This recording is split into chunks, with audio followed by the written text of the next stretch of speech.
Igor aqui de novo do G-Suas. A gente fazendo a nossa segunda live dessa série aqui do Suas em tempos de Covid-19. A gente já bateu um papo ontem com o Matheus lá de Saltinho. Hoje a gente está com a Simone aqui, que é subsecretária lá em Itaguaí, no Rio de Janeiro. Espero que a live de hoje seja tão legal quanto foi a de ontem. Tenho certeza que vai ser, que vocês vão conhecer um pouquinho da Simone, para aqueles que não conhecem, que ela tem muito a contribuir. Tá? Só para recapitular, para quem não participou da live ontem, pessoal, quem viu as divulgações, viu lá que tinha um G-Suas na estrada, uma cruzinha lá, porque nós do G-Suas, para além do sistema, para além do blog, que a gente utiliza para compartilhar conhecimento, principalmente, a gente costuma fazer o G-Suas na estrada, que é um evento itinerante, onde a gente compartilha práticas, experiências. Ô, Eric, tá sem áudio? Não, acho que não. Vocês estão me ouvindo, né, Simone, ainda, né? Tô te ouvindo. A Nick falou que não está me ouvindo. Vocês estão me ouvindo, pessoal? Escrevam no chat aí, por favor, se vocês estiverem me ouvindo.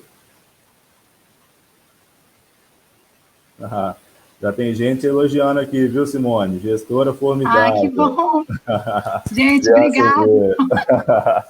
Mas, então, pessoal, a gente costumava fazer, né, enquanto a gente podia deslocar e passear, o G-Suas na estrada, que o objetivo era trocar experiências. A gente compartilhava, convidava alguns profissionais do SUAS de alguns municípios que a gente já conhecia para compartilhar suas experiências. E o objetivo dessa nossa live, desse conjunto de lives que a gente vai fazer, tem esse propósito. A gente está num momento muito atípico, né, onde a gente está precisando que os gestores e os técnicos do SUAS se reinventem, né, dado o contexto que a gente vive. E muitas das vezes a gente não precisa de inventar a roda. É olhar para o lado, olhar no município pertinho, ligar para o colega e ver que iniciativas que eles estão fazendo e que estão dando certo. Então, esse é um dos principais objetivos que a gente tem com essa live aqui. Como eu disse para vocês ontem, essa semana a gente está com uma trilha chamada de gestão e gestores, vamos conversar somente com gestores. Semana que vem a gente vai fazer uma trilha focada na vigilância. Então, a gente vai ter algumas experiências bem legais sobre o papel da vigilância, não só no contexto do Covid, mas a vigilância de uma forma em geral.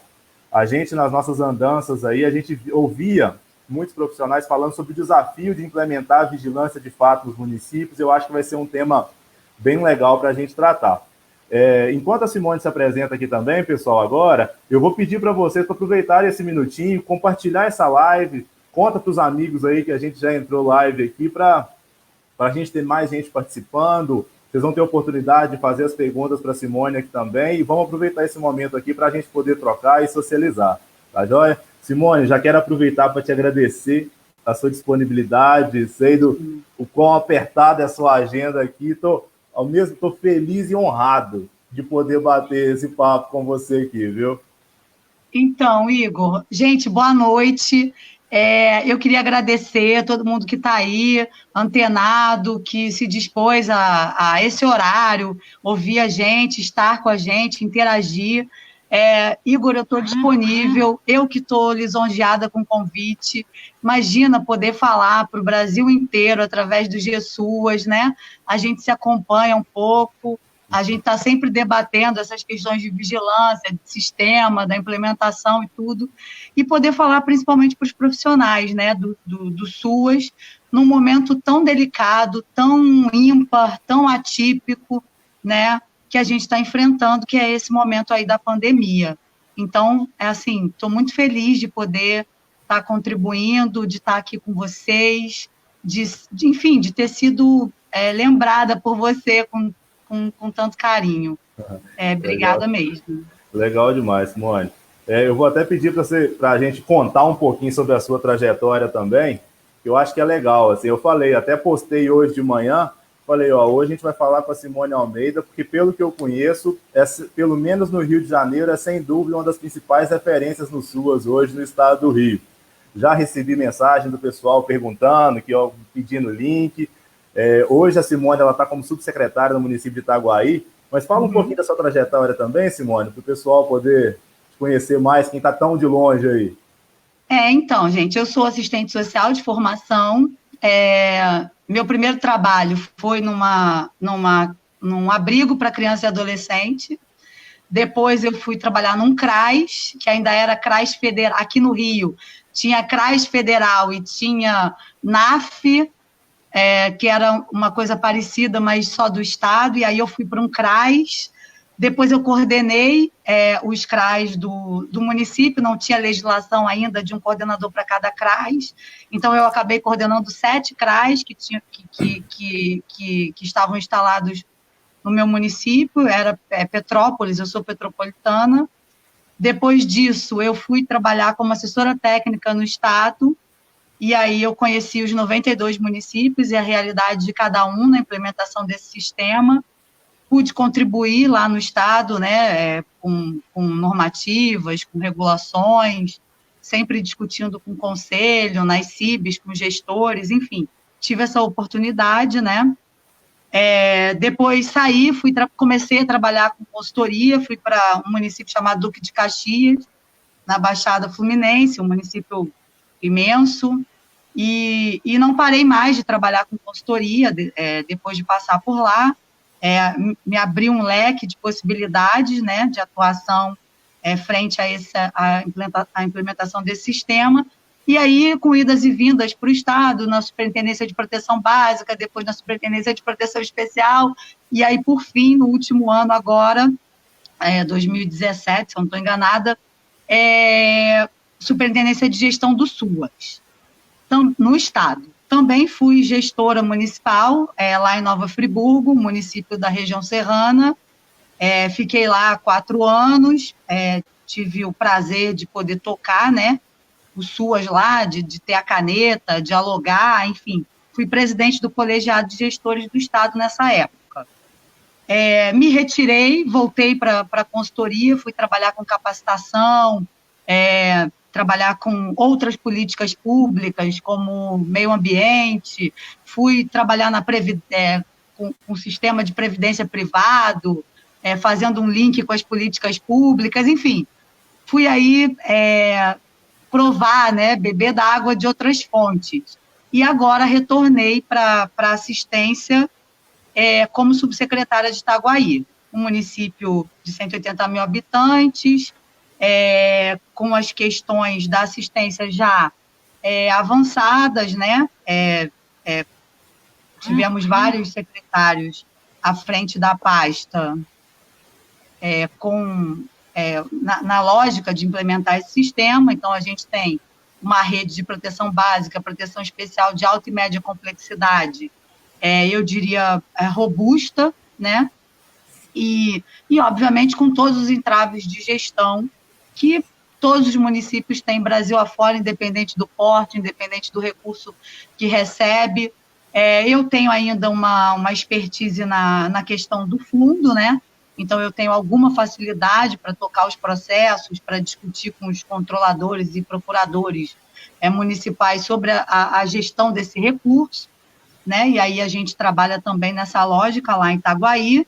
E o secretário, muito dedicado, né, Wagner da Almeida, ele brinca que ele é o despachante da secretaria, porque a gente abre os processos e ele fica dentro da prefeitura, indo com o processo debaixo do braço, de sala em sala, despachando e conversando, e fala com o prefeito, para que a gente tenha o máximo de agilidade possível. Isso numa lógica normal de implantação do SUAS, né? E agora, com o Covid, já numa emergência maior, né? Com outras prioridades, né? E dialogando também com os trabalhadores. E lá o Conselho, tanto da criança e do adolescente quanto de assistência, super disponível, né? Independente do período, mas agora muito disponíveis, fazendo reuniões ordinárias por Skype, todo mundo nas suas casas, mas todo mundo dedicado, né? Às causas que defendem, seja da criança e do adolescente, seja do SUAS, para que a secretaria não pare de operar, né, num momento tão difícil. Então, a gente está contando aí com todos esses suportes e os técnicos também, muito disponíveis nas frentes de trabalho que a gente tem demandado, e a gente sabe de todo medo, de toda dificuldade, mas eles estão lá com a gente, ajudando a tocar o SUAS em época de Covid, né, de pandemia. Legal. Bacana demais. Pessoal, ontem a gente foi bem amplo na discussão aqui, e eu vou deixar bem aberto para vocês mandarem as perguntas que vocês quiserem fazer aí, nessa trilha relacionada à gestão, mas como eu já conversei um pouquinho com a Simone e sei que ela tem estado à frente aí de várias discussões, várias medidas que têm sido tomadas no âmbito do SUAS frente ao Covid-19, vamos tentar fazer uma live hoje explorando bastante isso aí, tá? Mas antes de entrar nisso aqui, Simone, hoje eu fiz até uma postagem no Facebook ao divulgar, convidando também não só profissionais do SUAS, mas aquelas pessoas que quisessem conhecer um pouco mais sobre o papel da assistência social, para vir também ouvir um pouco, sabe? Muitas vezes o pessoal que não está envolvido no SUAS, né? Eu até brinquei ontem, se está envolvido uma vez, está sempre envolvido, né? O SUAS é apaixonante, não tem como sair do SUAS mais não, né? Mas destacar e apresentar que o SUAS não é só Bolsa Família, né? O SUAS não é entrega de cesta básica para a população mais vulnerável, né? Mas a assistência social no Brasil ela tem um papel fundamental, né? Desde as suas origens, de garantia de direitos, né? Para essa parcela da população, muitas das vezes, que é deixada de lado, né? E a assistência social tem uma contribuição muito grande disso. Eu queria que a gente começasse falando um pouco disso, sabe, Simone? Só você falar um pouquinho dessa, e aí você com toda essa vivência, né? E como não só militante, mas defensora, apaixonada, pessoa que vive a assistência social e tudo, sobre a importância da assistência social. E aí eu vou até deixar você contextualizar no aspecto do Covid também, que a gente vê muitas vezes falando assim, pensa em Covid, olha para a saúde. Né? A gente ficou feliz que a gente viu que a assistência social e o atendimento à população mais vulnerável é considerada como um serviço essencial, né? Mas eu queria que você trouxesse a sua opinião a respeito disso também, sobre a importância da assistência social e o que é a assistência social hoje no Brasil. Então, Igor, desculpa, porque entrou umas coisas aqui na minha tela. Na verdade, o que acontece? Eu estava pensando muito sobre isso, né? Principalmente agora. A gente tem um sistema estruturado, né? A gente tem uma normativa federal, uma normativa estadual. A gente vem dialogando com os municípios enquanto colegiado para que tenhamos as normativas do SUAS no âmbito municipal. A gente tem os serviços tipificados, então, durante muito tempo, a assistência fez o que ninguém fazia. Então, se a saúde não dava conta, a assistência fazia. Se a educação não dava conta, a assistência fazia. E assim a gente ia tocando, né? E, na verdade, não tinha uma coisa regulamentada dizendo o que é da assistência. O que é nosso, o que é do outro. O que somos nós que temos a responsabilidade, porque quando a gente diz, a gente não queria mais fazer o que é do outro, quando a gente ganha isso, a gente também ganha a responsabilidade de fazer o que é nosso, né? Então, a gente hoje vê muita gente, mas isso é da assistência mesmo? Você tem certeza que a gente tem que fazer? Eu vou ter que gastar dinheiro nisso? E eu costumo dizer que o recurso da assistência não é gasto, é investimento, né? A gente precisa investir na assistência para que a gente não tenha algumas questões em outras políticas públicas. Então, se as famílias da proteção básica internalizarem educação como valor, né, a gente não vai ter uma série de questões relacionadas à educação, como essa população se comporta frente a algumas questões. Se a gente internaliza saúde como valor, né, a gente vai ter muito menos situações de saúde para tratamento de saúde, porque a gente vai conseguir fazer a prevenção em saúde, né? Então, a gente, quer dizer, por um momento a gente coloca isso até como condicionalidade para o Bolsa Família, mas a lógica do equipamento de proteção básica é discutir no acompanhamento familiar esses valores, né? E também discutir com essas famílias como é que elas estão postas para a sociedade. Por que elas estão à margem? Por que elas moram num bairro XY, com aquela estrutura, ou com aquela falta de estrutura. Por que que a moradia é daquela maneira? Eu acho que é papel, eu tenho certeza que é papel da assistência social discutir como que a sociedade se comporta e como que essa parcela da população é vista como um todo dentro desse sistema que a gente opera e que a gente vive. Então, a gente não pode perder isso de vista enquanto profissional da proteção básica, né? E se a básica funcionar, a gente vai ter muito menos casos na média complexidade e muito menos casos na alta complexidade. Então, quando a gente tem um CREAS bombando, eu não fico feliz. Eu quero que os casos que chegam para o CREAS, eles diminuam. Eu não quero... a gente precisa combater abuso e exploração sexual, a gente precisa combater violência doméstica, a gente precisa combater trabalho infantil, a gente precisa combater a questão da negligência da família em relação ao idoso, à criança, ao adolescente.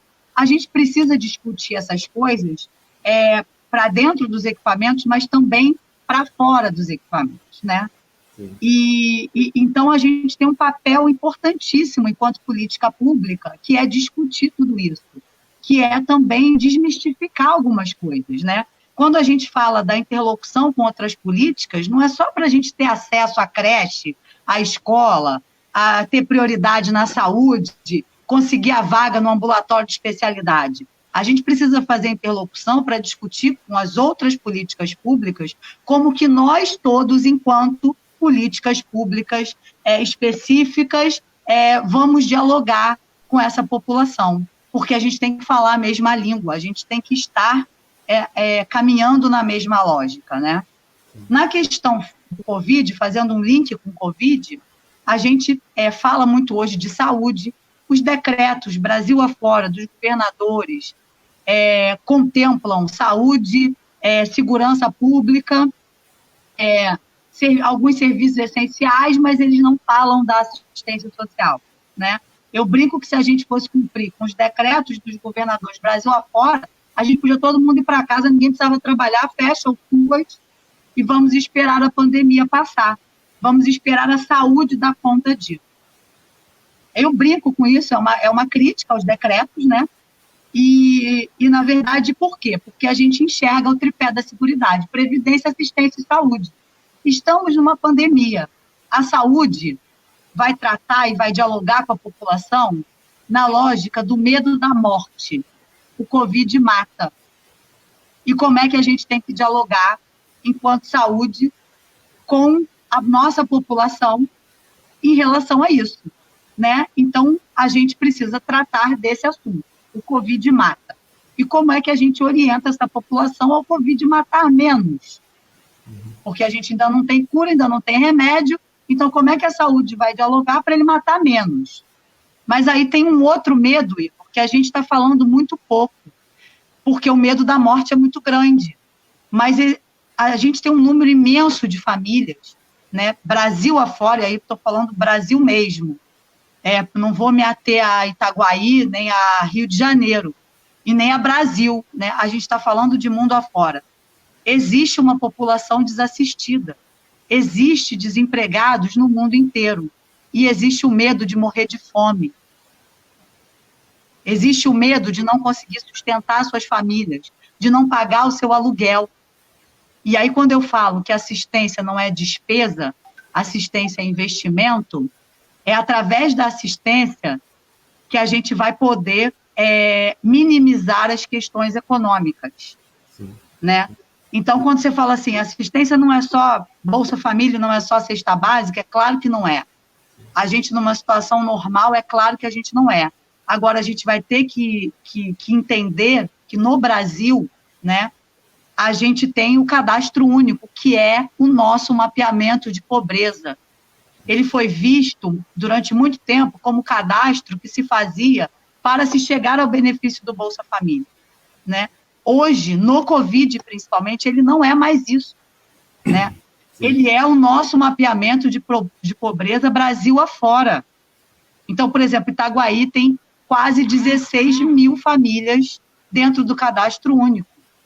A gente tem quase 3 mil famílias extremamente pobres e pobres no município. A gente tinha 1.300 e tantas aguardando a concessão do benefício do Bolsa Família, pela mesma condição.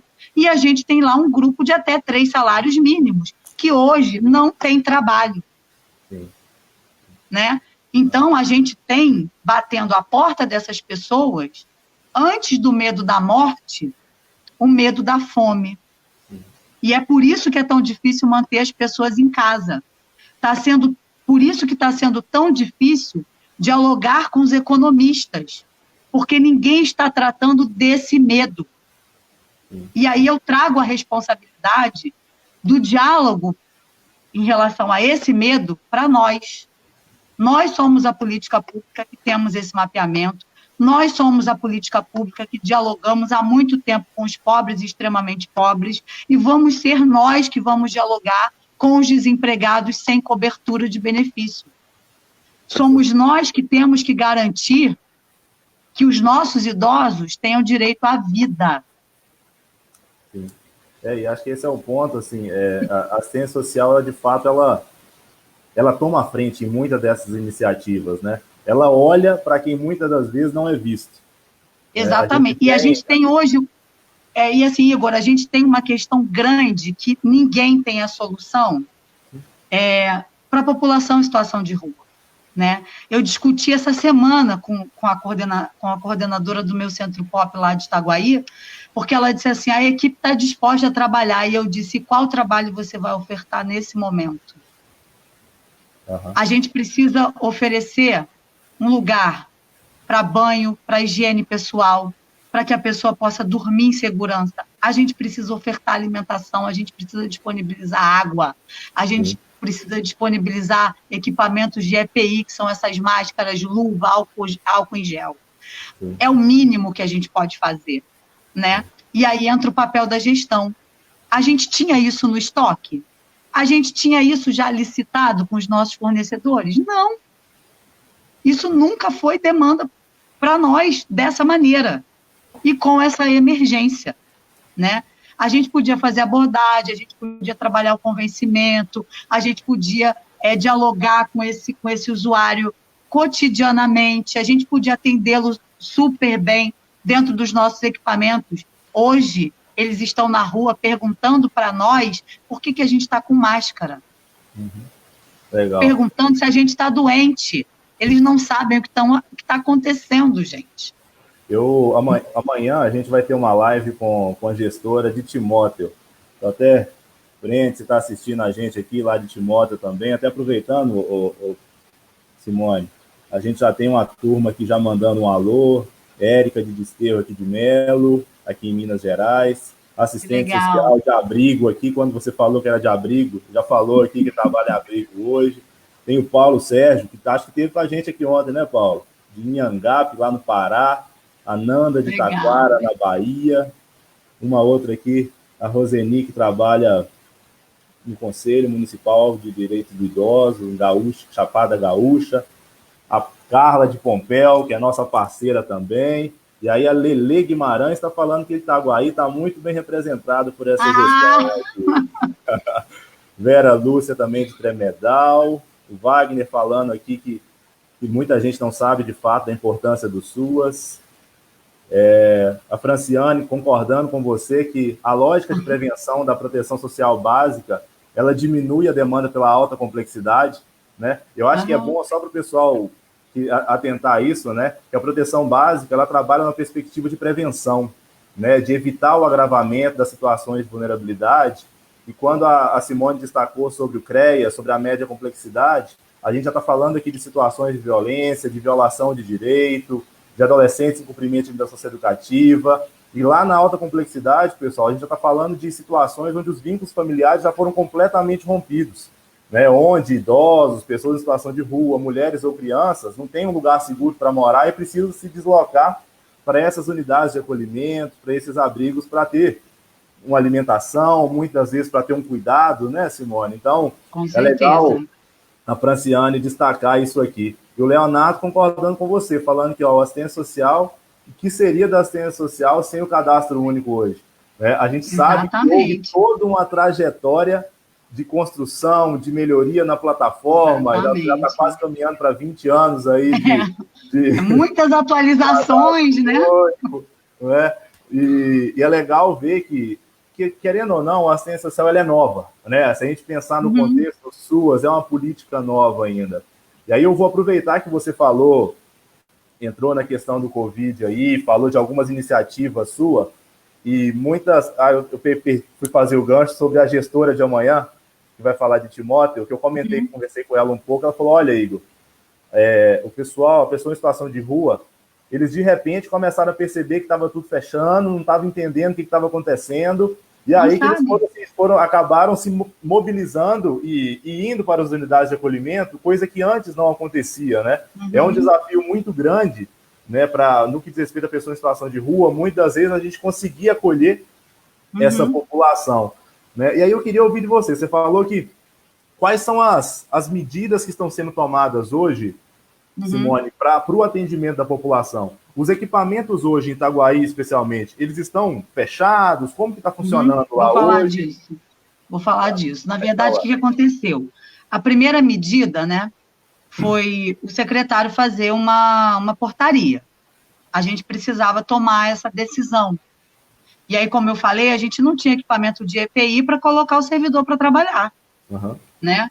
A gente tinha consciência de que se a gente mantivesse os equipamentos abertos, com os anúncios de benefício do governo federal e do governo estadual aqui no Rio, a gente teria aglomeração de pessoas e a gente estaria colocando o usuário e o profissional do SUAS em risco, né?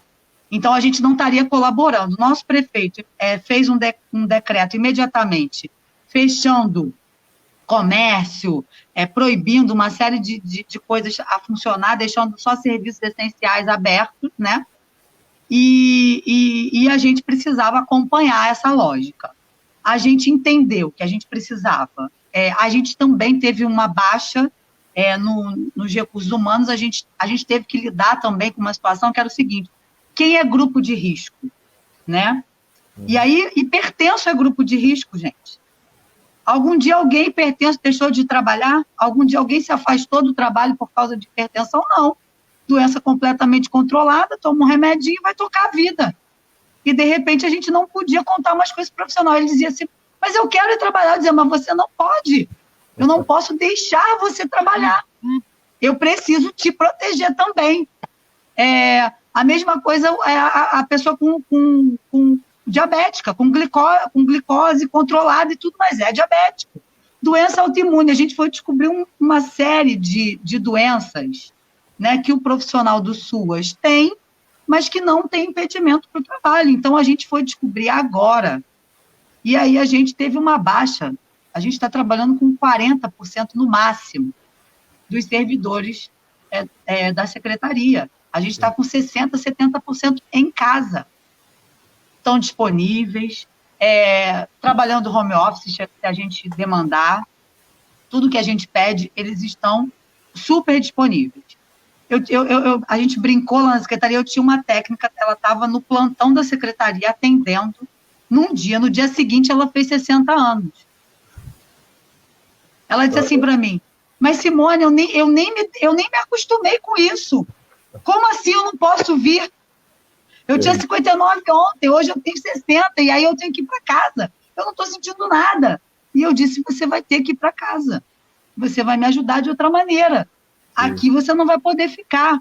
Então, a gente teve que tomar decisões, né, muito sérias em relação a estar com o equipamento aberto ou fechado. E aí o secretário tomou a decisão de fechar, da gente fazer, disponibilizar um telefone. A gente tem feito, em média, 150 atendimentos por esse telefone, né, mais um outro telefone para atendimento do Bolsa Família.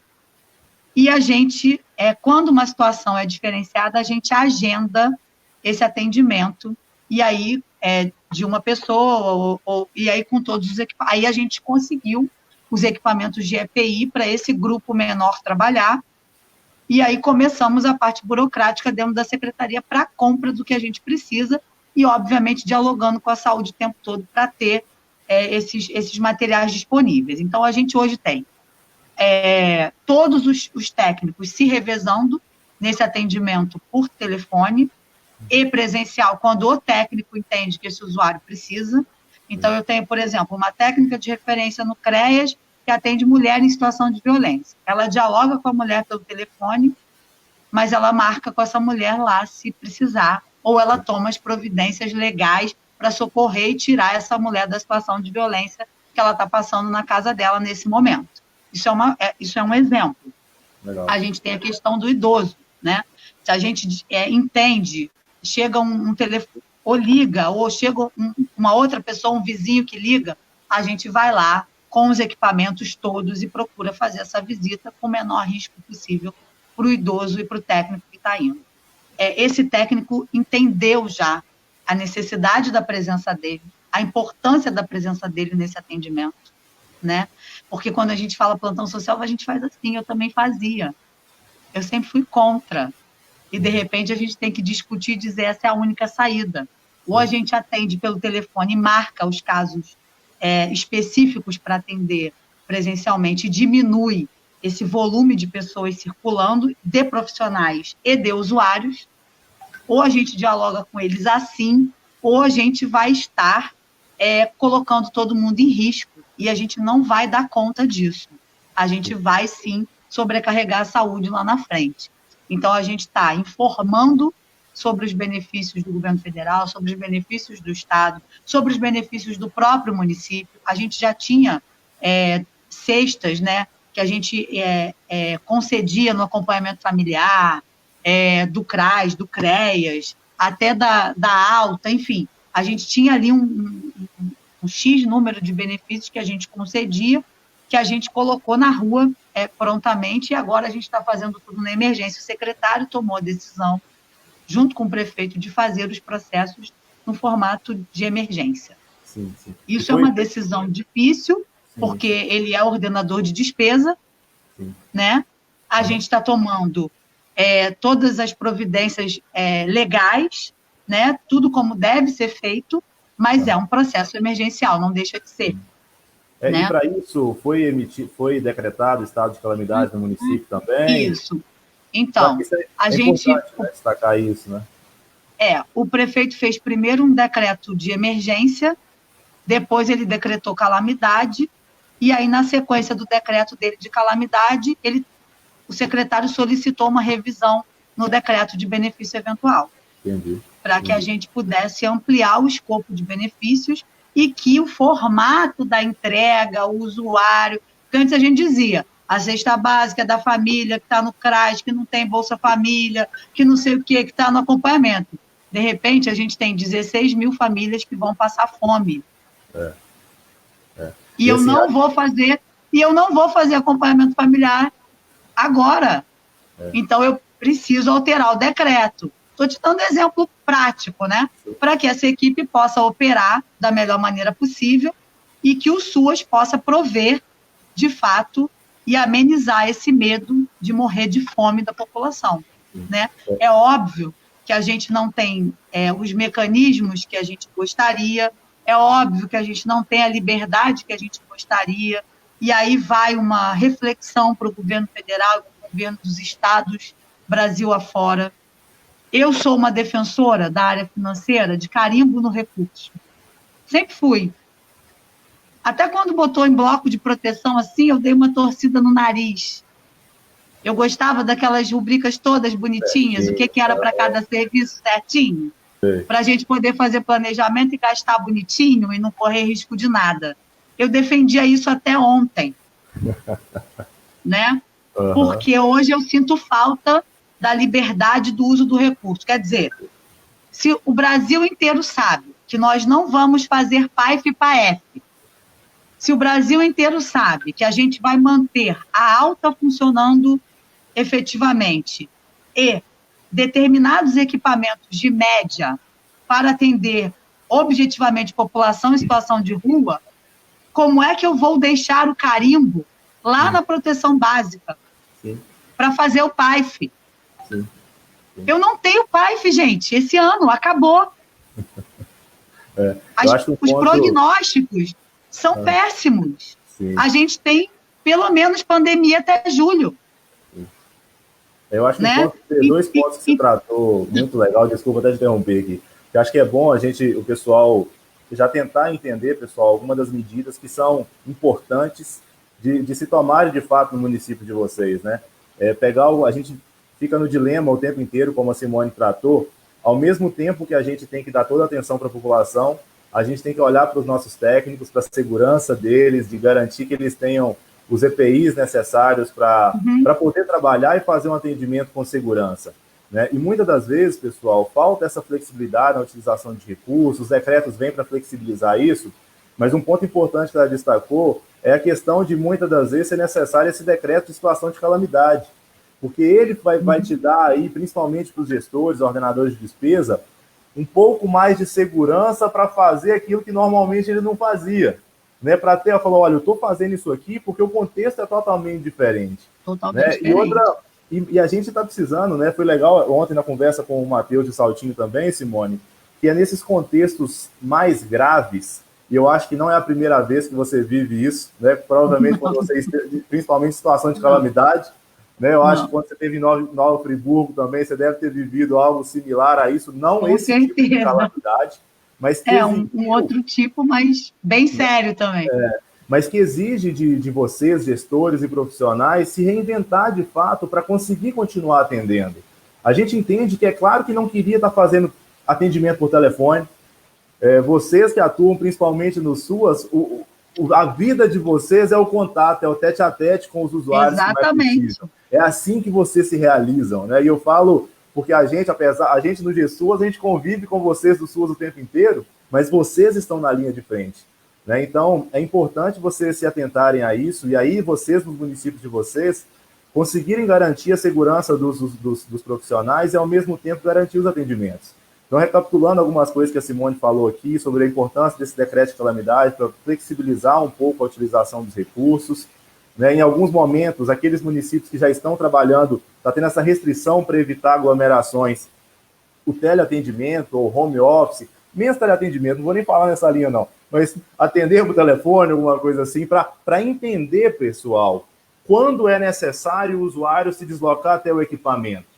Né? A gente tem visto algumas experiências, ontem a gente tem visto o pessoal fazendo quase que uma portaria no CRAS, o que a gente, se olhasse há uma semana atrás, falou, isso é inconcebível. O CRAS é porta aberta, o CRAS tem que estar porta escancarada para todo mundo. Né? Mas o contexto agora é diferente, pessoal. Então, a gente precisa de pensar um pouco nisso aqui.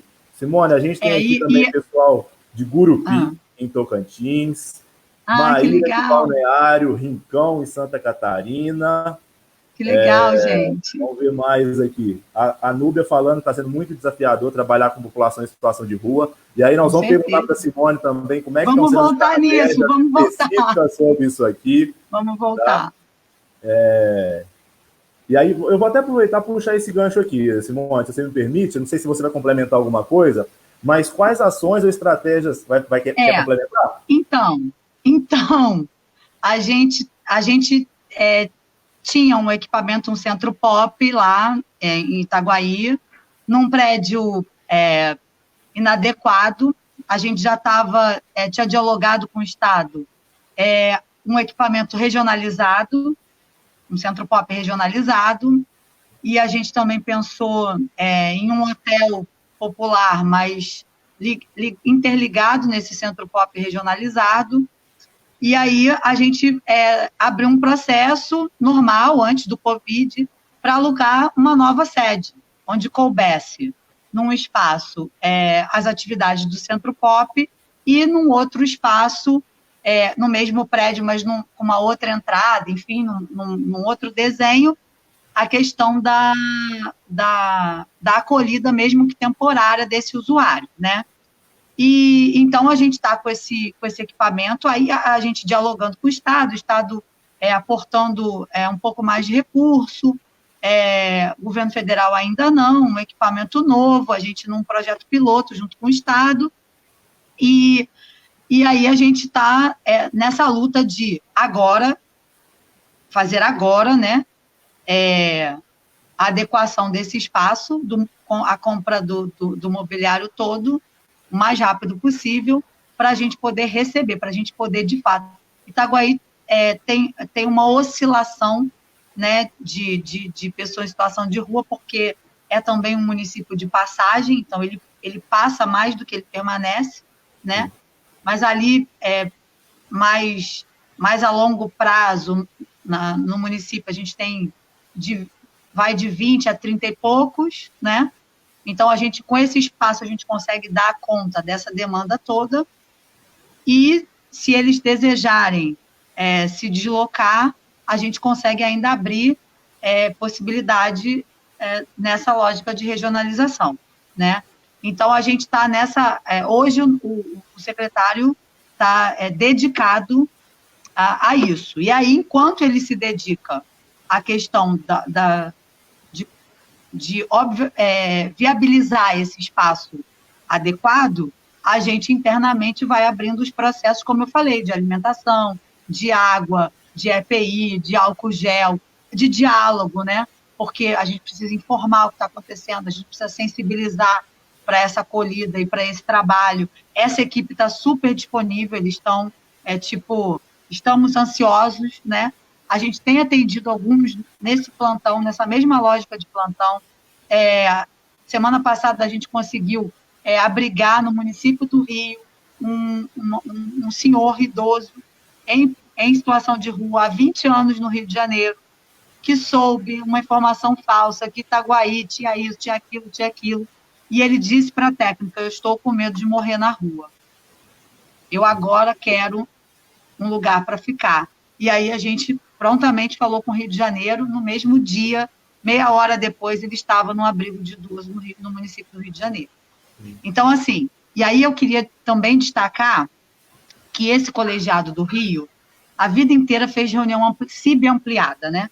O Estado do Rio tinha essa característica. Então, a gente tinha uma mesa diretora de 10 pessoas, representantes de município e do Estado, porque é bipartite, mas a gente tinha uma plenária de 200, 300 pessoas por reunião, uma plenária técnica. Então, a gente dialogava, chegava a consensos progressivos e definia o que a gente ia fazer, o que seria diretriz para esse Estado. A gente operou assim durante décadas. Hoje, a gente está impedido de fazer essas reuniões ampliadas, mas a gente quer retomar essas reuniões, mesmo que por Skype, para que a gente continue discutindo o que fazer. Enquanto isso não está acontecendo, a gente tem um grupo de Zap do Coegemas, né, com essa mesa diretora, e a gente tem se ajudado muito ali, né? Então, por exemplo, fizemos uma portaria, socializa a portaria lá, todo mundo que fez portaria coloca lá. O prefeito fez um decreto, bota o decreto do seu prefeito lá. Tomou a decisão com o equipamento tal, bota lá a decisão que tomou. Fez um folder para informar a população, bota lá. A gente não está mais preocupado se o outro vai copiar a gente quer que copie. Sim. A gente quer discutir uma unidade de atendimento para esse sistema. A gente não quer...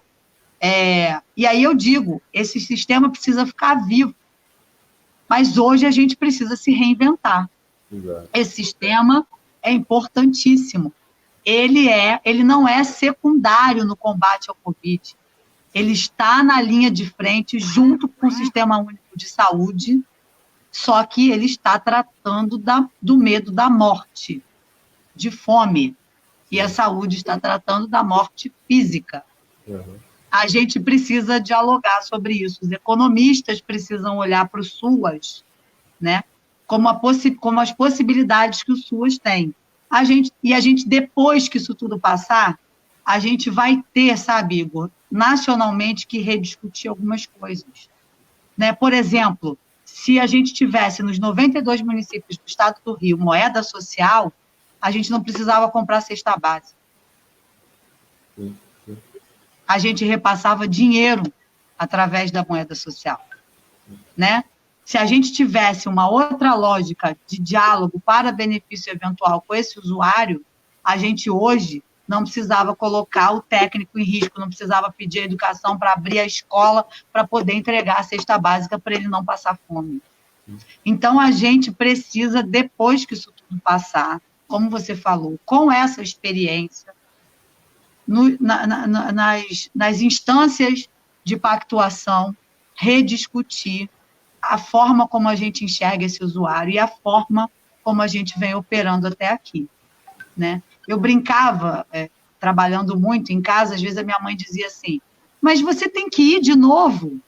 E aí eu dizia assim, mãe, se o mundo acabar, é médico, assistente social e bombeiro que trabalha, bota isso na sua cabeça.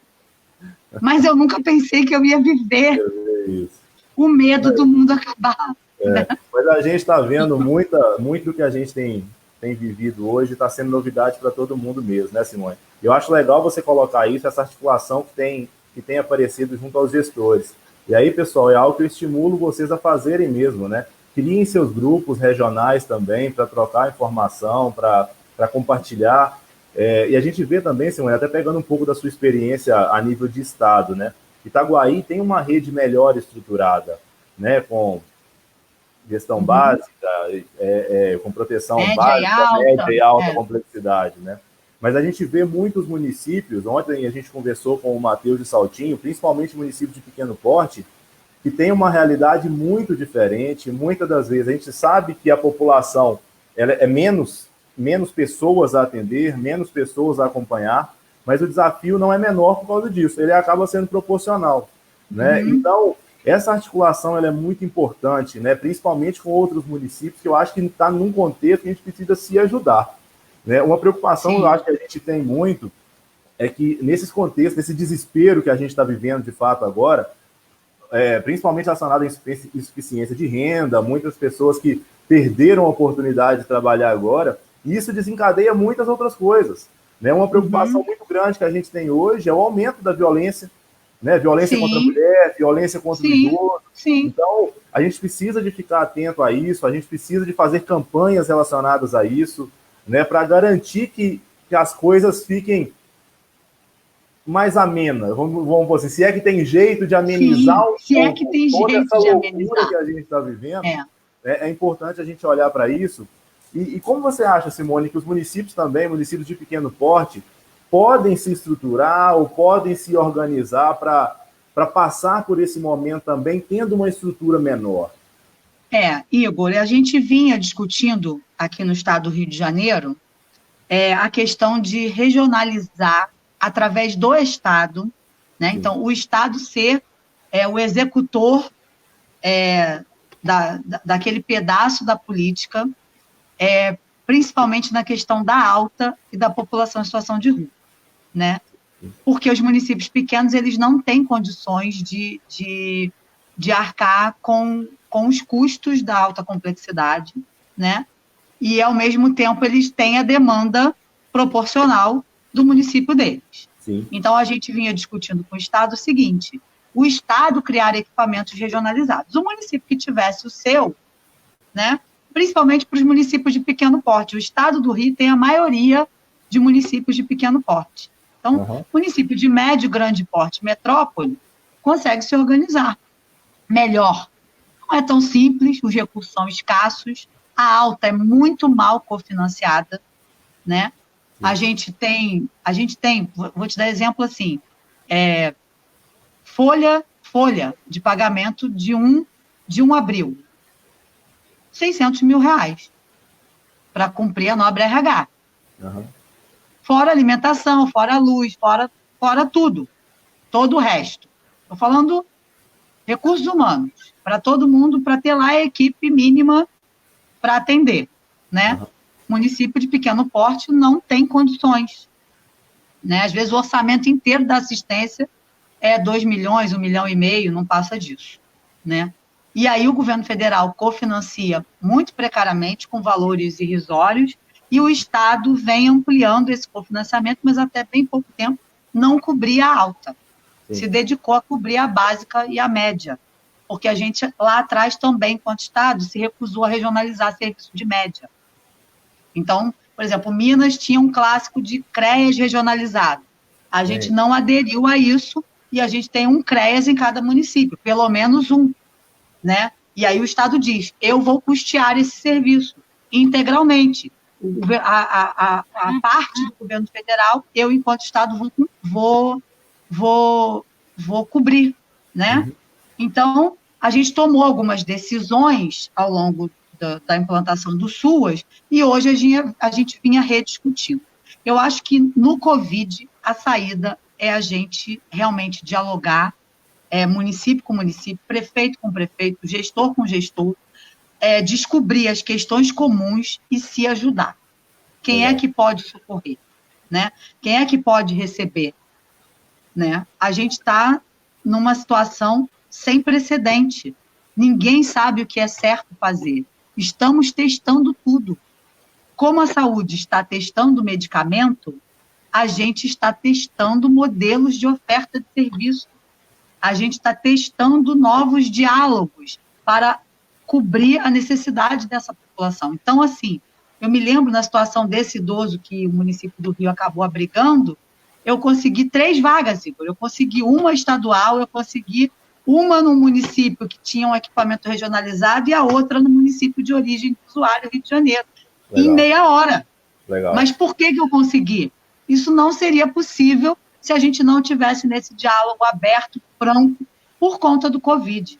Então, eu acho que nesse momento, botei para enxergar, tá, gente? Já estava de olho fechado. Tem um reflexo no óculos, né, que eu quis evitar, mas agora eu preciso enxergar. Então, na verdade, a gente, quando eu digo assim, dialoguem, parece que é uma coisa que, isso todo mundo diz para a gente, igual quando a gente diz que tem que fortalecer a rede, né? Isso é possível, né? A gente precisa dialogar com a educação, a gente precisa dialogar com a saúde. Eu não tenho EPI agora, a saúde me dá, depois eu compro o meu. Eu não tenho espaço para atender o usuário, a saúde abre a escola para mim, a educação abre a escola para mim, ela me empresta um carro maior para eu levar uma coisa para distribuir. Então, a gente está somando, eu digo que a gente está somando esforço, né?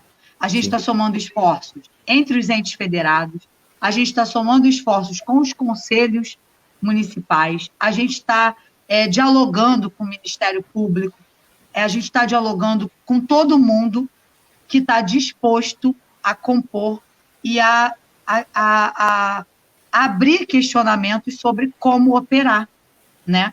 A gente está num discurso de a assistência tem que ser tratada como a saúde, o profissional da assistência tem que estar protegido com os equipamentos que protegem o profissional da saúde. Sim. Porque a gente não diz lá atrás, quando a gente trabalha a rede, a gente diz assim, o mesmo usuário e o CRAS está no território e o posto de saúde da família também, né? Aí a gente diz assim, o mesmo usuário que vai no posto é o usuário que vai no CRAS. Sim. Então, o mesmo usuário que vai estar nas condições adversas de moradia, de renda, de contexto social nesse momento, e que vai estar mais vulnerável ao coronavírus, é o mesmo que vai lá no CRAS com medo da morte pela fome. Sim, com certeza. E aí a preocupação... Então, os nossos profissionais têm que estar protegidos da mesma maneira. Sim, sem dúvida. Né? E aí não estou dizendo que a gente é herói, não. Nem da saúde, nem da assistência. Estamos saindo de casa também pela nossa sobrevivência. Sim, com certeza. Né? Porque se todo mundo fosse aposentado ou tivesse uma renda mínima para ficar em casa, a gente estava de quarentena todo mundo. Eu, você, o técnico do CRAS, o técnico da UPA, estaríamos. Sim. Estamos todos também saindo para trabalhar. Somos trabalhadores dentro do sistema que a gente vive. Né? Agora, óbvio que a gente tem compromisso outro. A gente tem juramento, a gente tem uma série a gente tem militância, a gente tem paixão, né, por esses sistemas que a gente opera, a gente tem respeito pelo usuário, a gente conhece a realidade do usuário, a gente sabe de todos os riscos, a gente sabe o que significa um Covid no Rio de Janeiro invadir a Rocinha. Uma cidade de Deus, uma maré. A gente sabe. A gente sabe no município pequenininho qual é o nosso bolsão de pobreza. E o que vai acontecer de estrago se esse Covid entrar ali. A gente sabe, e a gente também sabe da necessidade financeira de cada um deles, porque a gente tem o cadastro único, porque a gente dialoga com eles há muitos anos. A gente precisa ser acessado de forma diferenciada. Eu estou fazendo um apelo aos governadores, ao presidente, aos ministros, aos secretários de Estado, sabe? A gente precisa enxergar a assistência como política pública, também na linha de frente do combate às mazelas do Covid. Um ponto que eu sempre tenho destacado, Simone, eu falo assim, a gente tem aproveitado esses momentos, de fato, para levantar a bandeira da assistência social, né? E é um papel, pessoal, que todo mundo tem aí, de, quando tiver oportunidade, né, na sua cidade, de tentar, não, vocês principalmente, que estão participando dessa live, vocês conhecem a assistência. Né? Não percam a oportunidade de contar para o vizinho, de contar para o colega, de contar para um familiar, né, de mostrar a importância dessa política que está olhando para quem não é olhado normalmente. Tá? Então, é legal a gente destacar isso aqui sempre. Eu, de novo, Simone, vou parar aqui para dar um abraço no pessoal aqui, senão o pessoal depois reclama que a gente não falou de todo mundo que está aqui. E aí, pessoal, hoje a gente provavelmente vai passar aí uns 5 minutinhos da nossa live, a gente tenta fazer em 1 hora, vamos fazer em 1h10 aqui. Eu acho que tem 2 pontos que eu quero tratar com Simone ainda. Aproveitar que ela tem uma experiência muito legal na parte financeira e ela dá um toque para você sobre isso, sobre essa questão da utilização dos recursos, como que pode ser utilizado nesse contexto. E aí trazer um pouquinho, Simone, a gente não pode deixar de falar sobre essa questão do auxílio emergencial que saiu aí. Acho que isso tem sido um desafio muito grande. Não vou entrar no mérito de tirar dúvidas sobre quem tem direito, com quem tem direito.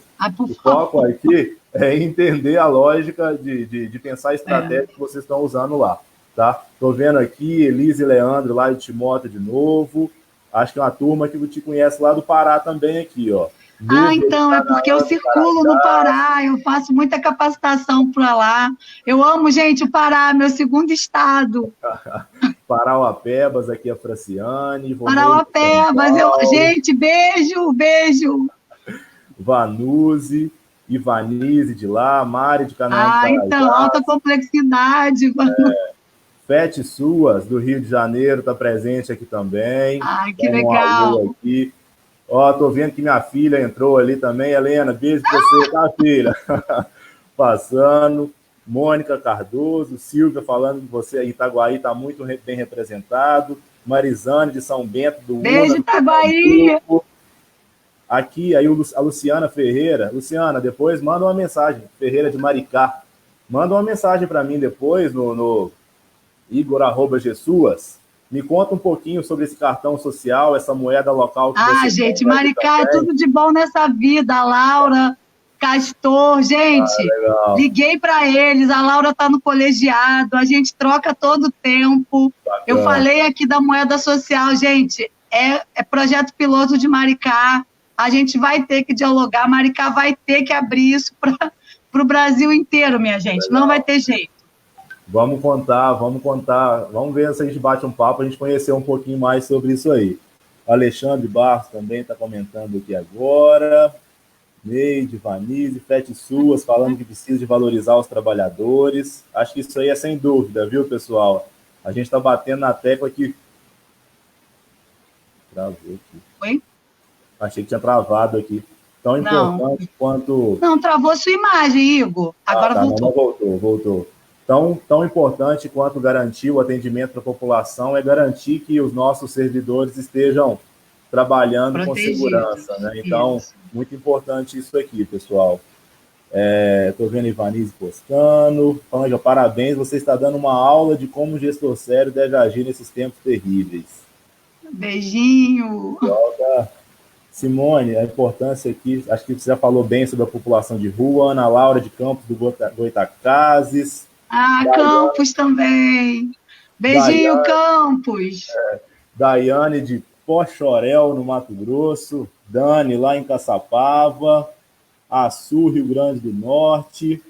Faz outra live falando dessa moeda. Franciane, vamos ver se a gente consegue falar um pouquinho sobre isso aqui. Isso aí. Fátima de Natal. Enfim, gente, a gente está tendo um público bem legal aqui para compartilhando com a gente aqui.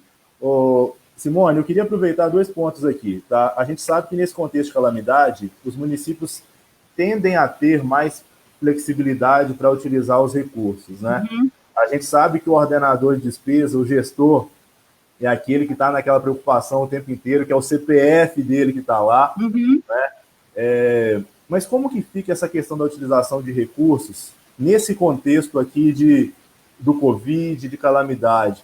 Soninha de Taiobeiras, um abraço para você. Jean, lá de Nova Iguaçu também no Rio, Jean Silveira. Beijinho para Nova Iguaçu. Pertinho, pertinho. Como é que fica essa questão da utilização de recursos, Simone? O que dá para fazer? O que a gente pode utilizar de recursos de fato para esses momentos agora? Então, Igor, na verdade, o decreto flexibiliza, mas o governo federal fez uma resolução, né, falando do gasto do recurso do SUAS, recurso federal. Sim. E aí ele diz, né, no IGD, flexibilizou, para além do que já podia, né, que era contratar por tempo determinado cadastradores, digitadores, compra de computadores, de notebooks. Ele abriu para essa questão do teleatendimento, telefonia. Também disse que a gente pode comprar EPI para os trabalhadores do SUS. Isso. Então, com o IGD, a diferença é essa. Eu digo a você que eu queria mais, eu esperava mais, né? Porque aqui, o estado do Rio de Janeiro, estou falando pelos 92 municípios agora, que a gente conhece a realidade, a gente tem muito recurso acumulado do IGD, a gente tem muita dificuldade na utilização desse recurso, tanto do IGD do Bolsa quanto do SUAS, e aí a gente tem na conta parado há muitos anos, uma luta mesmo para desembolsar. E como fica muito tempo acumulado, fica um recurso muito alto. Então, mesmo que o gestor chegue e siga a portaria e compre tudo que ela permite, ele ainda tem saldo da metade do que ele tinha, né? Então, ele não consegue nunca dar conta da totalidade desse recurso, né? E ele fica ali guardadinho, mas muito carimbado, né? Eu gostaria que o carimbo... Eu gosto de carimbo, mas eu gosto de um carimbo inteligente. Olha, 10 anos de SUAS já compraram isso. Vamos ter que abrir para comprar outra coisa. Não dá para comprar a mesma coisa 2 vezes, né? Então, é um pouco a gente também rediscutir que carimbo é esse, independente do Covid. Mas eu esperava mais agora para o Covid, né? Porque eu também... Eu queria poder comprar tudo que a saúde pode comprar. Eu queria poder ajudar a comprar para os nossos. Eu queria... Enfim, não pode com IGD.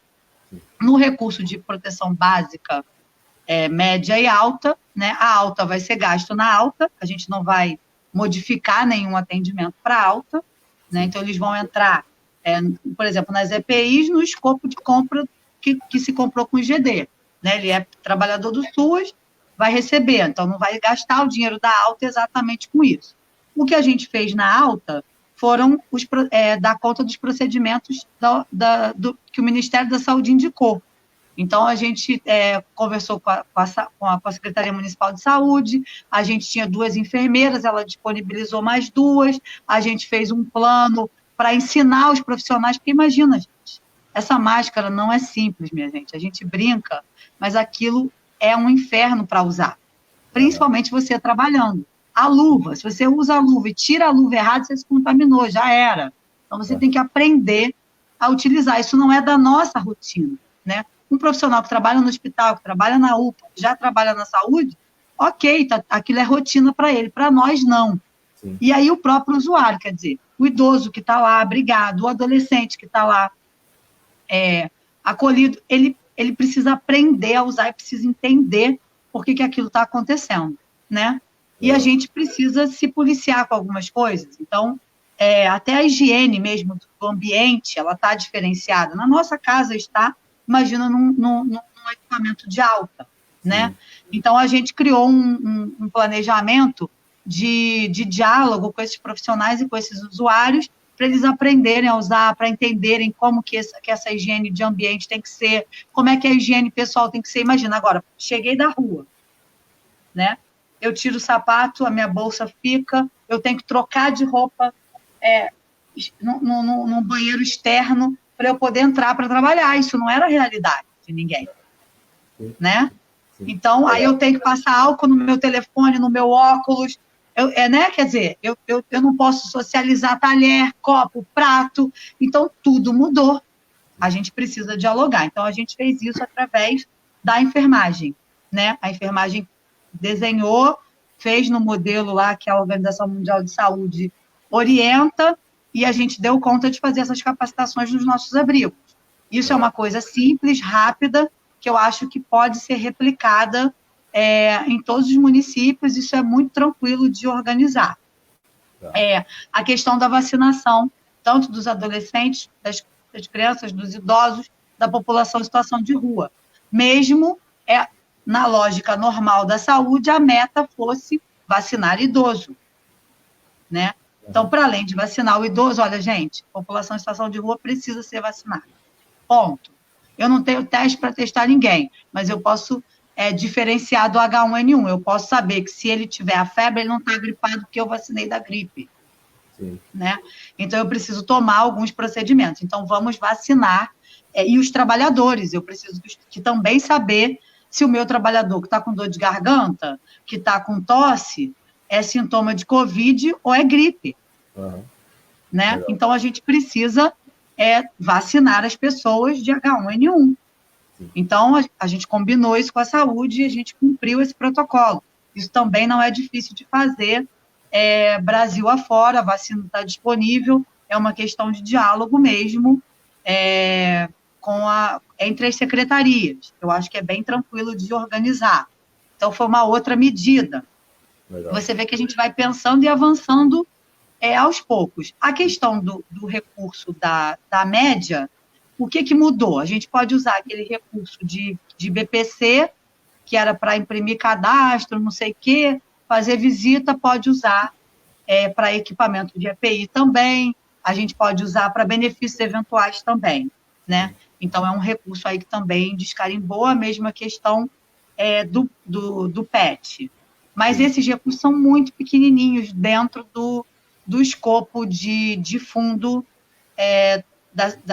para o Sistema Único. Então, eu também senti falta, porque é como se a básica dissesse assim, olha, você pode comprar a cesta básica para o pessoal que já estava lá no CRAS. Mas eu não preciso comprar só para o pessoal que está no CRAS agora. Sim. Eu preciso comprar para o escopo do cadastro único. Sim. É outra lógica. Eu acho que uma coisa que aconteceu é que acabou incluindo outros itens que poderiam ser comprados, né, Simone? Acho que acho que o que trouxe esse Covid trouxe isso, né? A gente acaba ainda tendo a lógica ainda dos blocos de proteção. Isso, mas ainda está... Essa associação. Ô, Simone, eu falei que eu ia fazer só mais 2 perguntas, mas acho que uma é muito importante. Acho que eu vou até pedir para o pessoal paciência só com mais 2 coisas. Uma coisa que aumentou muito, né, e a gente tem percebido, é a procura por benefícios eventuais. Né? A gente tem ainda como padrão nos municípios que o que tem disponível para benefício eventual é auxílio funeral, auxílio natalidade, cesta básica, são os mais comuns. Né? E a gente tem visto que nesses contextos agora do que a gente está vivendo, esses usuários estão tendo outras necessidades. Né? Como que esses municípios eles podem ajustar, né? Muitas das vezes a questão do benefício eventual está pautada num decreto. O que vocês fizeram sobre isso aí, se isso tem acontecido com vocês aí? Então, a gente alterou o decreto. A gente alterou o decreto porque, primeiro que o decreto amarrava a cesta básica ao CRAS. A famílias acompanhadas, CRAS e CRES, acompanhadas no PAEF e no PAIF. A gente mudou isso. Não é mais essa... Então, já que eu não posso fazer isso com recurso federal nem estadual, eu vou poder fazer com municipal. Eu preciso ter movimento para isso. Então, o decreto de benefício eventual, a reformulação, quer dizer, a gente fez uma revisão, né, de decreto. A gente não tinha benefício, por exemplo, de kit para higiene pessoal e de ambiente. A gente não tinha. A gente comprava isso de forma emergencial, em calamidade, quando tinha enchente, quando caía uma barreira. Aí a gente comprava aquele pouquinho e estancava, mas não era uma coisa dentro da regulação do benefício eventual. A gente incluiu, né? A gente também teve que incluir, aí na lógica ainda de benefício funeral, as cremações, né? Se morrer de Covid, é um enterro, um sepultamento diferenciado.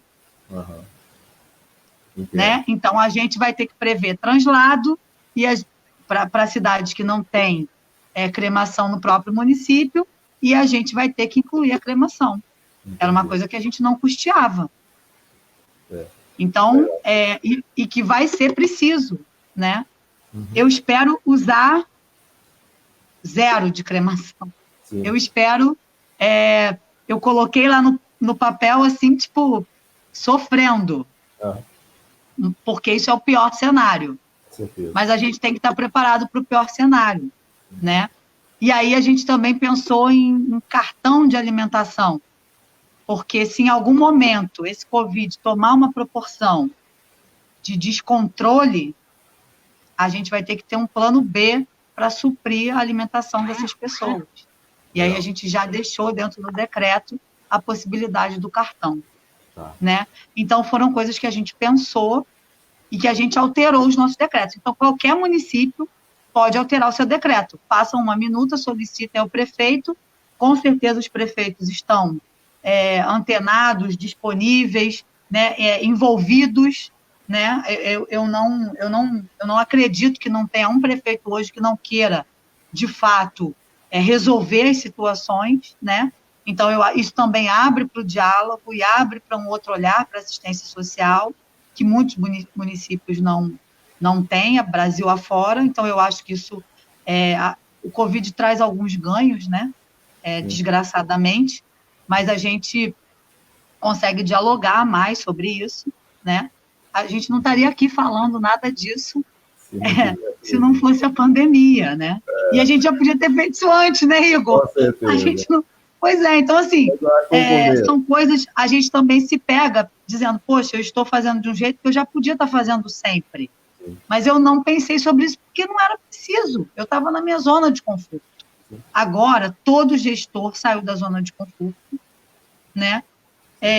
Todos os profissionais do SUAS saíram das suas zonas de conforto, no sentido de que eu me identifico com a proteção básica, eu me identifico com a média, eu me identifico com a alta, eu me identifico, eu sou militante da causa da mulher, eu vou atuar, então, como técnico de referência para proteger essa parte aí da população. Quer dizer, eu me identifico com a população em situação de rua, eu vou ser militante nessa causa e vou trabalhar nesse equipamento. Todo mundo saiu da zona de conforto. Legal. Todo mundo está tendo que discutir população em situação de rua, todo mundo está tendo que discutir violência contra a mulher, todo mundo está tendo que discutir abuso contra a criança e adolescente que está trancado em casa com o abusador. Né? Então, legal. A gente... É muita coisa, né, Igor? Mas, assim, e é por isso que a gente precisa trocar e por isso que a gente precisa se unir para pensar. Eu tenho dito lá para os profissionais que eu tenho oportunidade, que às vezes se aproximam por uma questão ou outra, a gente está humanizando também o nosso atendimento. Sim. E a gente está mais humano com o colega. Então, por exemplo, se eu tenho uma colega que fez 60 anos e não pode compor comigo, eu vou mais de uma vez naquele plantão para cobrir a falta dela. Se ela é grupo de risco, eu trabalho daqui, ela trabalha home, a gente se ajuda e ela pode se manter em casa. Né, sem medo de nenhuma punição, né? Então, na verdade, e tenho discutido muito isso, na portaria também do secretário, a gente colocou lá uma coisa de RH, para o profissional entender que ele pode ficar, ele é grupo de risco, ele pode ficar em casa. Né? Nós vamos justificar a ausência dele. Nós temos 50 mil portarias e decretos para justificar a ausência dele. A gente está entendendo que ele não tem condições de ir para o trabalho, porque ele vai se colocar em risco, vai colocar a família em risco, vai colocar o usuário em risco. É risco de morte. Com certeza. Né? Então, quem a gente puder manter em casa, a gente vai manter. E para a gente manter os usuários em casa, a gente precisa prover. É isso. E como você tem postado, né? Se puder, fique em casa. né? Exatamente. Se puder. A gente avançando para a última, eu não vou deixar de te perguntar sobre o auxílio emergencial. Tem a Silvânia aqui de Gurupi, no Tocantins, a Nídia de Caçapava. Ô, Nídia! Gente, a Silvia, gente está indo longe, né, Igor? Bom isso! Wagner de Petrópolis, aí seu conterrâneo. Ah, que legal! Oi aqui. Oi, Vanise, você está falando sobre o Banco Comunitários aqui. Manda uma mensagem para mim depois para a gente conversar. Meu irmão Frederico, um grande abraço. Vamos ver quem mais aqui. Olha só, ô Simone, só para a gente poder avançar, para a gente não poder ficar sem falar disso, né? A gente tem visto que toda recomendação é evitar aglomerações. E acho que é importante a gente destacar isso aqui, que isso tem que ser mantido, né? A gente tem que destacar isso o máximo que possível, de se manter afastado, né? O que puder. Mas a gente viu agora, vamos colocando por uma coisa boa também que aconteceu também, essa questão do auxílio emergencial. A gente entende que isso vai prover um recurso, vamos colocar até uma obrigação, digamos assim, do Estado, com essa parcela da população que está desprovida agora.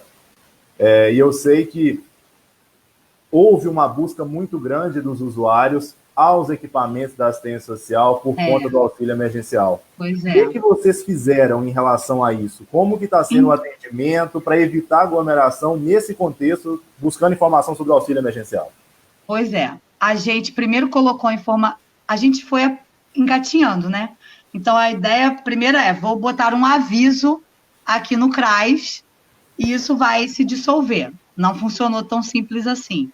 Tem município que fez carro de som, fez e aí o carro passa, né, naquelas áreas já mapeadas, que a gente já sabe, principalmente de território de CRAS e tudo mais, mas passa pela cidade e vai avisando que não precisa se dirigir, que quem já está no cadastro vai ser beneficiado automaticamente, que não tem não precisa atualizar cadastro.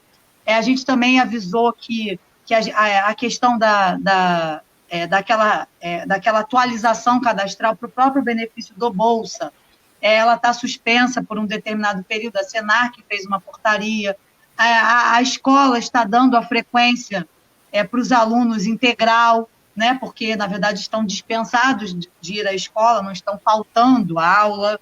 Então, a gente está avisando, porque existe uma preocupação. Quer dizer, além de querer se habilitar para o benefício emergencial, é medo de perder o benefício que eu já tenho.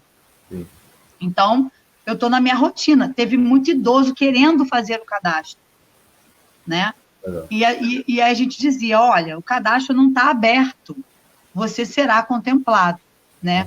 A gente tem uma outra discussão agora, que é como fazer a população de rua acessar aquele linkzinho do governo federal para botar nome e CPF. E aí a gente já sabe que nem todos têm CPF. E aí a gente vai para a saga do CPF. Aí também tem um aplicativo para o CPF. Mas a gente vai ter que fazer isso, né? Eles não têm esse acesso naturalmente.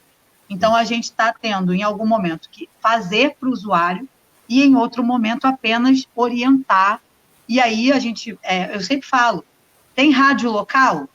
Coloca na rádio local, pede lá 5 minutos de fala para explicar, manda um texto para a rádio, manda um texto para a comunicação do município, para que ele possa divulgar, né? Todo mundo tem Facebook hoje em dia, vamos colocar nas páginas da secretaria, da prefeitura, do Facebook, vamos dialogar com essa população com a tecnologia que a gente tem, gente. Se a gente não tivesse a tecnologia que a gente tem hoje, Igor, eu não sei como seria. Não sei como seria a quarentena, eu não sei como seria para a gente informar as pessoas, eu não sei, foi uma sorte a gente estar no momento com a tecnologia que a gente tem. Então, a gente precisa usar essas vias para se comunicar com essa população, né? E aí, cada município achou a melhor estratégia, né? E a gente também discutiu isso no colegiado. Não, a gente só consegue se a gente passar carro de som. Outro diz, não, eu vou botar uma nota na televisão, vai passar lá uma letrinha no canal. O outro diz, não, eu tenho um horário na rádio, eu vou lá falar. O outro diz, não, eu vou colocar mensagem nos sinais. O Aham. outro diz, não, eu vou ligar, eu vou fazer como se fosse busca ativa.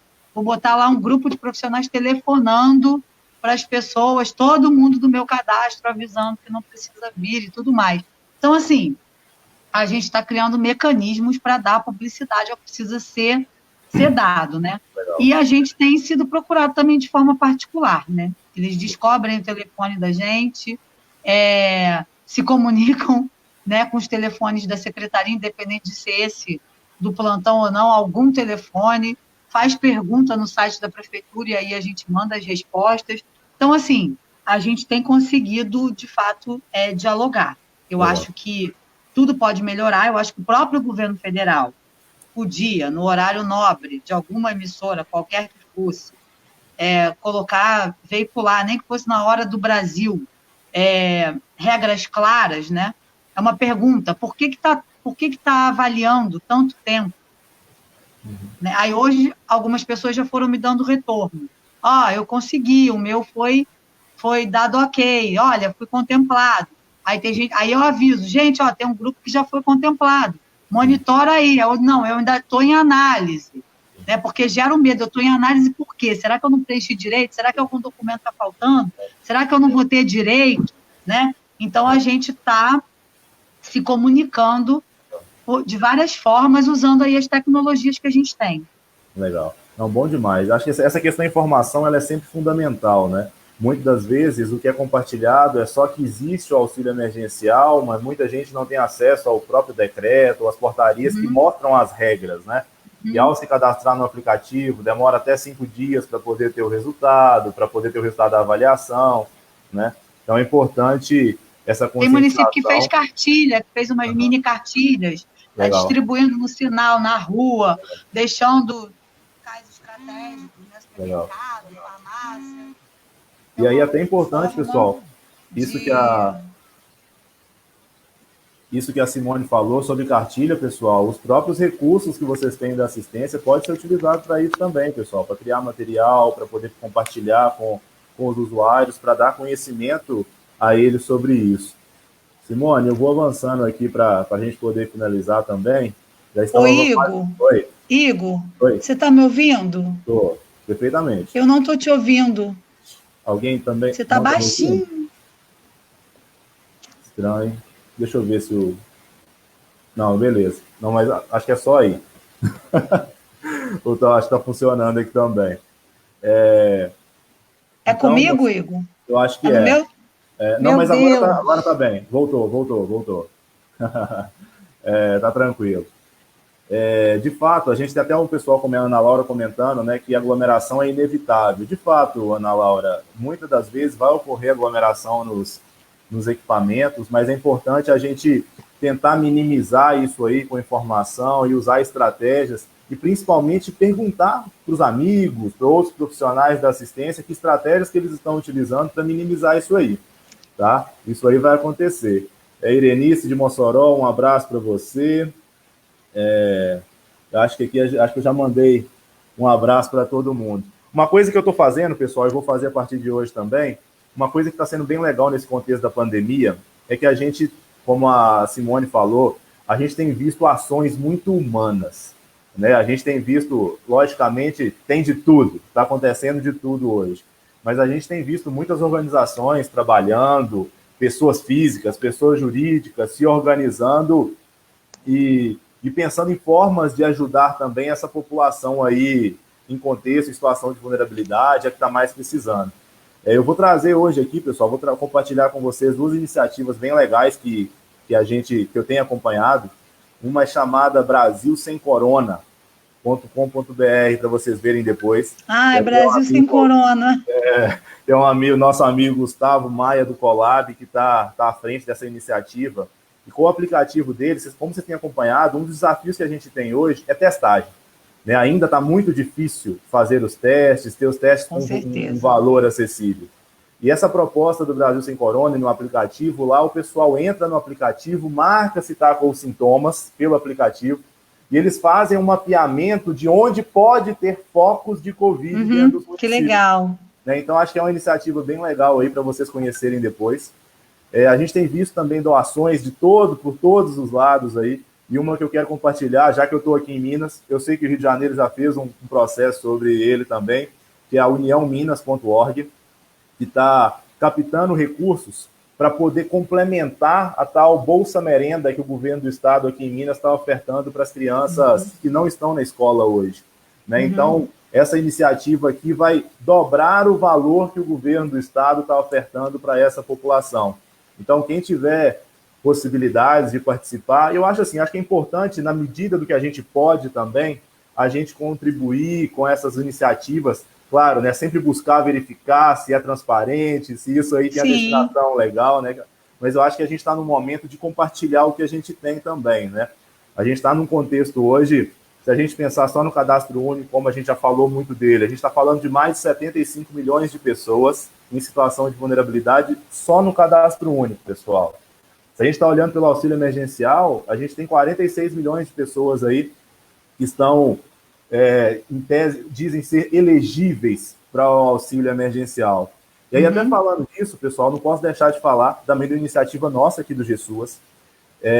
A gente está disponibilizando para todos os municípios que têm interesse, sem custo, tá, pessoal? O GESUAS Covid-19, que permite a vocês tirarem uma listagem daquelas pessoas que estão no cadastro único, mas não recebem o Bolsa Família e que são elegíveis ao auxílio emergencial. A gente vê que isso é muito difícil, muitos usuários ficam ansiosos para saber, será que eu tenho acesso? Será que eu posso ter acesso a isso aí? Então, se alguém tiver com alguma dificuldade relacionada a isso aqui, é só fazer um contato com a nossa turma, tem aí o gesuas.com.br/Covid-19 e entrar em contato com a gente, que isso não tem custo nenhum, e é um pouco do que a gente pode compartilhar com vocês da assistência social nesses momentos aí de dificuldade, tá? E aí, avançando um pouco para o nosso final aqui também, Simone, eu quero agradecer muito de novo pela sua disponibilidade, por compartilhar quase 1h30 do seu tempo com a gente, já está dando 9h30 da noite. Falou muito. Mas foi show. Quero agradecer muito a todos que participaram dessa live com a gente. Amanhã a gente tem outra live, pessoal, às 17 horas, com a Rosana Borges, que é gestora lá de gente, não perde. E a gente vai trocar uma figurinha com ela também. E essa semana a gente vai estar focando em gestão, tá? Se alguém tiver alguma sugestão de conteúdo, de tema para a gente trabalhar, manda para a gente também. Olha, Simone, a Marisa aqui de Vista da Caroba, acho que é esse o nome, do Paraná, está perguntando se é possível socializar o decreto dos benefícios eventuais. A gente pode, a gente passa para você, Igor, e aí fica na tua responsabilidade aí. Legal. Marisa, depois faz um contato com a gente que eu pego com a Simone e mando para vocês, tá? Simone, muito obrigado, vou deixar você finalizar aí e fazer suas últimas palavras aí também, agradecendo, tá bom? Pela oportunidade que você nos deu de te ouvir e saber um pouco dessa experiência sua, tá? Então, Igor, eu quero dizer que eu estou feliz. Foi um acalanto, assim, para mim, poder estar dialogando com tanta gente, com você aí tão perto. É um momento muito difícil para todo mundo, para os gestores, para os profissionais, para os usuários. A gente precisa muito se ajudar, se apoiar, né? Ficar aqui com vocês foi um respiro nessa rotina pesada de Covid, né?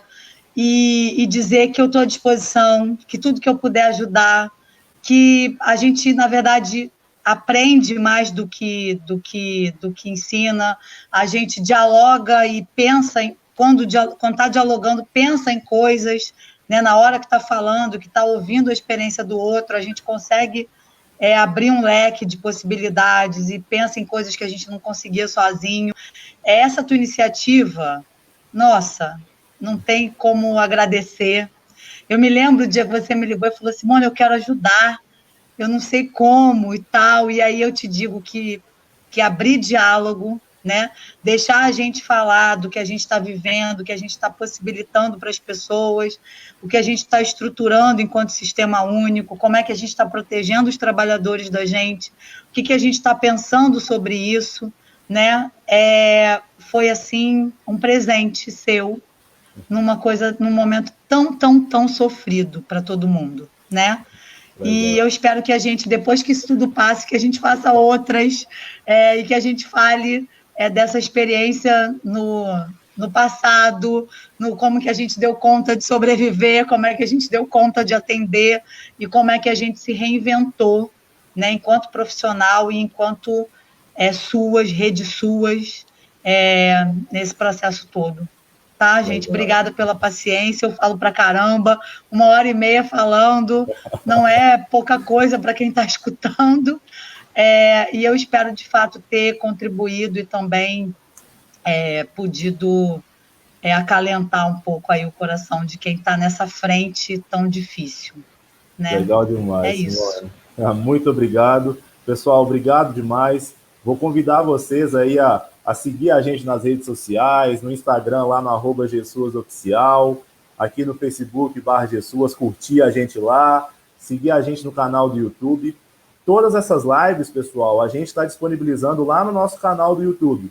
Então, quem não viu a live com o Matheus de Saltinho ontem, pode ir lá que vai estar lá. Amanhã o Eric, que está nos ajudando na organização disso tudo aqui, vai colocar essa nossa live lá no YouTube também. Vocês podem acessar e compartilhar com outros colegas. É isso que eu ia dizer. A gente pode compartilhar, Igor? Porque aí eu boto lá no meu Instagram, no meu Face, e fica lá rodando para quem quiser.